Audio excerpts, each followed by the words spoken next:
In the wake of last week's deadly shootings in Georgia, we are seeing more communities come together and stand in solidarity with the Asian American community.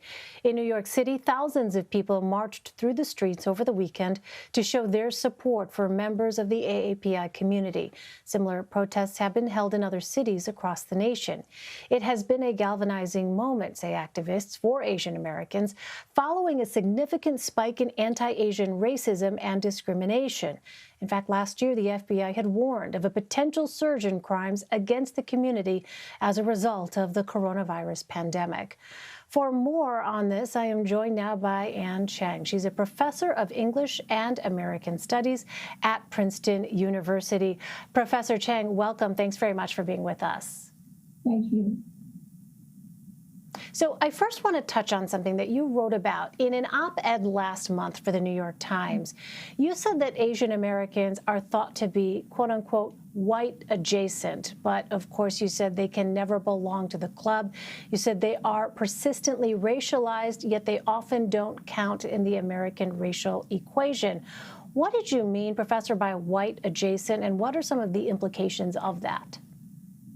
I think when people use that phrase, they are saying something about class, or that is to say, they imagine that Asian Americans are supposed to have been enjoying all the privileges that whites have.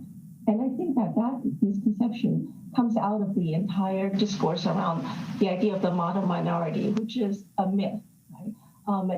It's a myth that has very damaging effects. It has served as an alibi for not addressing Asian American needs. It has misrepresented the Asian American community, which is in fact incredibly diverse ethnically and economically. There are segments of the Asian American community that has incredibly high poverty rate, and the public just doesn't know that much about it because of the model minority myth. So I think when people say Asian Americans are white adjacent, it's really a misunderstanding of the realities of Asian Americans in this country today. Well, how have cultural norms in many Asian countries shaped the response from Asian Americans when they are faced head-on with bigotry?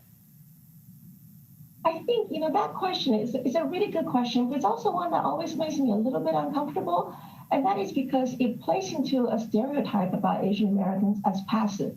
Old country, old school, passive. And while there is certain level of truth to the ways in which, very generally speaking, we might think about Asian and Asian American cultures as privileging politeness and or privacy, it actually disguises the fact that Asian American community might have been silenced for other reasons.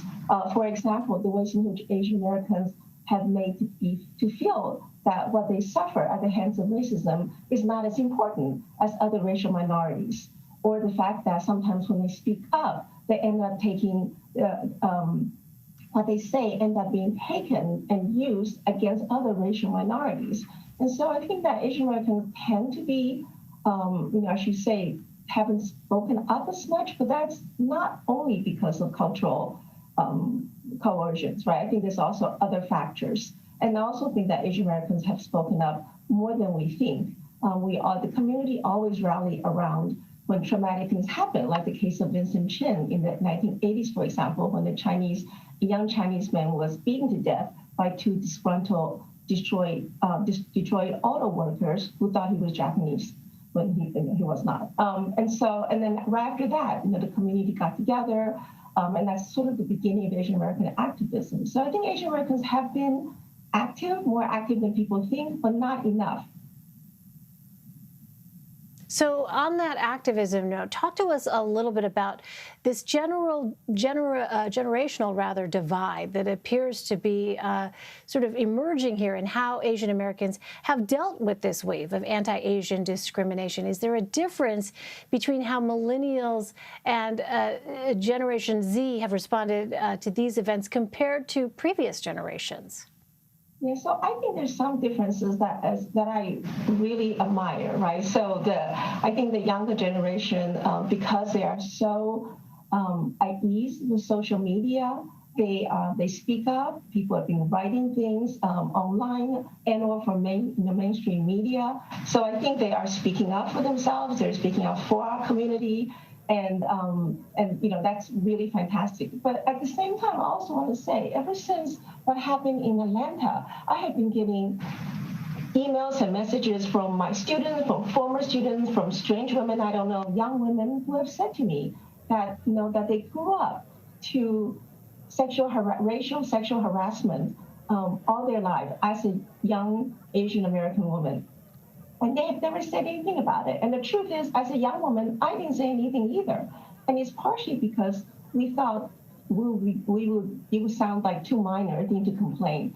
But now I think people are starting to realize that mild forms of racist, sexist harassment is on a continuum with what we saw last week in Atlanta, a very legal expression of that racist, sexist attitude. And so I think that the younger generation is speaking up a lot more, but at the same time, they have also inherited, I think, a great deal of sense of, they need a sense of entitlement to articulate their injury.